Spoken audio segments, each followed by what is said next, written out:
गणेशाय नमः. नमस्कार मंडळी, रेखास किचनमध्ये पुन्हा एकदा तुमचे खूप खूप स्वागत. आता लवकरच आपल्या गणपती बाप्पाचे आगमन होणार आहे. तर आजची आपली रेसिपी आहे बाप्पाच्या आवडीची आणि आपल्या सगळ्यांच्या आवडीचे उकडीचे मोदक. चला तर मग सुरू करूयात रेसिपीला. इथे मी नारळाचा वरचं साल्ट काढून घेतलेला आहे आणि एकदम पांढरा शुभ्र असा नारळ घेतलेला आहे स्वच्छ धुवून. तो मी असा सुरीच्या साहाय्याने कट करून घेत आहे आणि मिक्सरला वाटून घेणार आहे.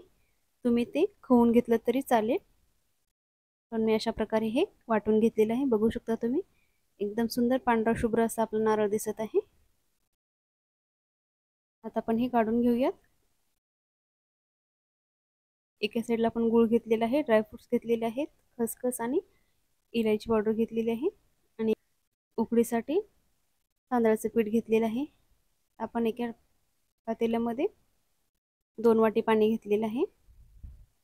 या वाटीने मी 2 वाटी तांदळाचं पीठ घेतलेलं आहे आणि त्याच वाटीने 2 वाटी पाणी घेतलेलं आहे. पाण्यामध्ये आपण तूप टाकूया थोडंसं, त्यामुळे उकड कशी अशी सॉफ्ट होईल, मोदक पण आपले सॉफ्ट होतील. त्यामुळे आता आपण उकळी येणार आहे असं वाटलं की आपण लगेच त्यामध्ये पाण्यामध्ये तांदळाचं पीठ टाकणार आहोत.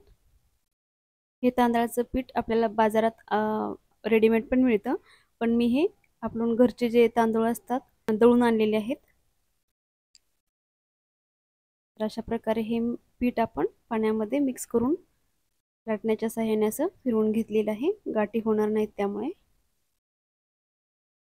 आणि पाणी आणि पिठाचं प्रमाण एकदम परफेक्ट झालेलं आहे. जेवढं आपण पीठ घेतलेलं आहे तेवढंच पाणी घ्यायचं, त्याच मापाने अगदी व्यवस्थित होतं. आता आपण हे व्यवस्थित मिक्स करून घेतलेलं आहे. आपल्याला हे 2 मिनिटं असेच शिजवून घ्यायचं आहे स्लो फ्लेमवरती आणि 2 मिनिटानंतर आपण हे गॅस बंद करणार आहोत आणि हे 10 मिनिटं वाफेवर असंच शिजू देणार आहोत. बघू शकता अशा प्रकारे. तोपर्यंत आपण इकडे आता सारणाची तयारी करूयात. एका पॅन मध्ये मी तूप टाकलेलं आहे.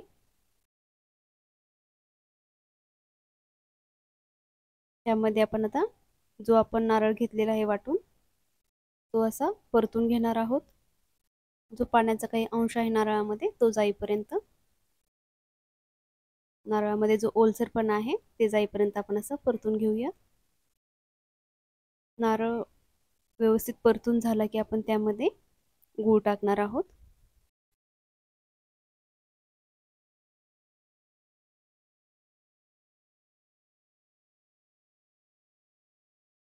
आता आपण हे दोन्ही चांगलं मिक्स करून घेऊयात. हे आपल्याला सगळं स्लो फ्लेमवरच करून घ्यायचं आहे. तर हे व्यवस्थित आपण मिक्स करून घेऊयात आणि त्यामध्ये आपण आता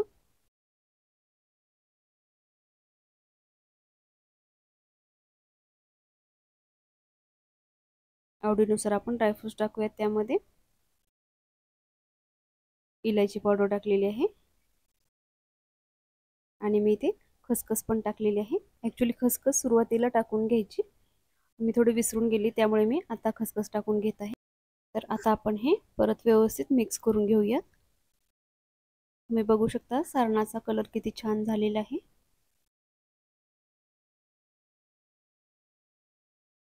तर अशा प्रकारे सारणातील पूर्ण ओलसरपणा गेला पाहिजे इथपर्यंत आपल्याला हे व्यवस्थित परतून घ्यायचं आहे स्लो फ्लेमवरती आणि हे आपल्याला गार करायला ठेवून द्यायचं आहे.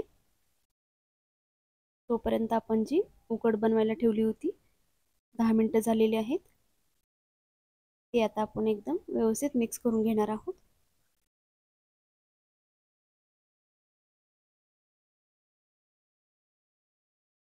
बघू शकता एकदम गरम आहे, वाफा निघत आहेत उकडमधून. तर आता आपण हे एका प्लेटमध्ये काढून घेऊया.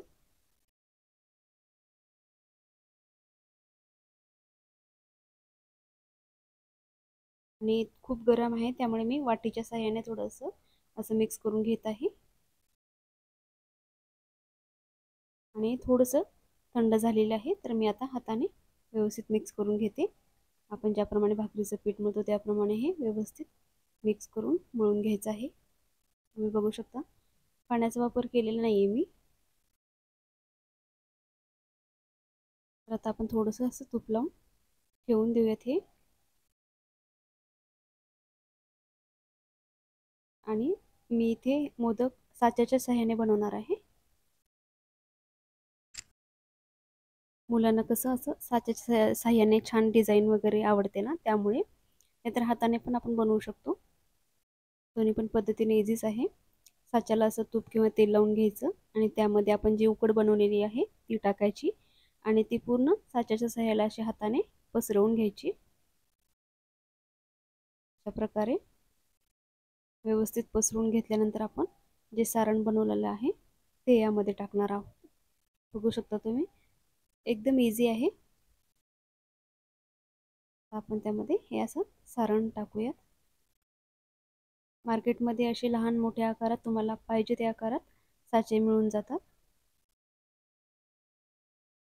अशा प्रकारे. आणि आता आपण वरतून हे बंद करून घेणार आहोत. थोडंसं उकड घ्यायची किंवा ती राहिलेली आहे ती फोल्ड केली तरी चालेल. एक्स्ट्रा घ्यायची आणि अशी फोल्ड करायची, ते कुठल्याही पद्धतीने चालेल. अशा प्रकारे हे बंद करून घ्यायचं आहे. साच्याला थोडंसं हलकंसं प्रेस करायचं आहे आणि ओपन करायचं आहे. असं तुम्ही बघू शकता. अशा प्रकारे मस्त आपले मोदक तयार झालेले आहेत. तुम्ही बघू शकता, दिसायला पण किती सुंदर दिसतात. तुम्हाला मी आणखीन एक असाच बनवून दाखवते. साच्याला परत तूप लावून घेतलेलं आहे आणि जी आपली उकड आहे ती आतमध्ये अशी टाकूयात आपण आणि हाताने पसरवून घेऊयात. थोडंसं हाताला चिकटत असेल तर आपण तेल किंवा तूप लावायचं. बघा, अशा प्रकारे व्यवस्थित स्प्रेड करून घ्यायचं आहे आणि त्यामध्ये आता आपल्याला हे सारण टाकायचं आहे. अशा प्रकारे.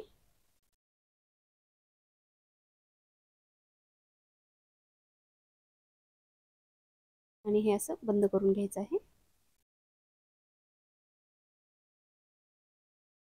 बघू शकता, एकदम इझी आहे. अशा प्रकारे हे व्यवस्थित बंद करून घेतलेलं आहे मी. हलकंसं प्रेस करायचं आणि हे असं फोडून असं हे ओपन करायचं. तुम्ही बघू शकता, मस्त आपला असा हा मोदक तयार झालेला आहे, गणपती बाप्पा स्पेशल. अशा प्रकारे मी सगळे मोदक बनवून घेते. बघू शकता किती दिसायला सुंदर दिसत आहेत. आपण हे साच्याच्या सहाय्याने बनवलेले आहेत. तुम्ही हाताने कळी पाडून पण बनवू शकता. आता आपण हे उकडून घेऊयात. इथे एक दीड ग्लास मी पाणी टाकलेलं आहे आणि अशी चाळणी ठेवलेली आहे. याला आपण तेल लावून घेतलेलं आहे आणि आता आपण जे मोदक बनवून घेतलेले आहेत ते आपण असे ठेवून घेऊयात. पाण्याला चांगली उकळी आलेली आहे, त्यानंतरच मी असे मोदक ठेवून घेत आहे. तुम्ही बघू शकता, पाण्याच्या वाफा येत आहे. तर अशा प्रकारे मोदक छान असे ठेवून घेतलेले आहेत. यावरती मी थोडंसं केसर वगैरे लावून घेतलेलं आहे दुधामध्ये भिजवून. आता हे आपण 10-12 मिनटं अशी वाफ काढून घ्यायची आहे. 10-12 मिनटानंतर बघू शकता तुम्ही, आपले असे हे छान मोदक तयार झालेले आहेत. दिसायला पण किती सुंदर दिसत आहे, तुम्ही बघू शकता.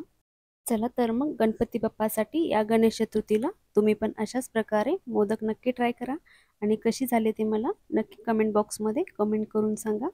आणि तुम्हाला माझे व्हिडिओ आवडत असतील तर नक्की व्हिडिओला लाईक करा, शेअर करा आणि चॅनलला सबस्क्राईब नक्की करा. चला तर मग भेटूयात पुढच्या अशाच एका नवीन आणि छान छान रेसिपीसोबत. तोपर्यंत धन्यवाद. श्री स्वामी समर्थ.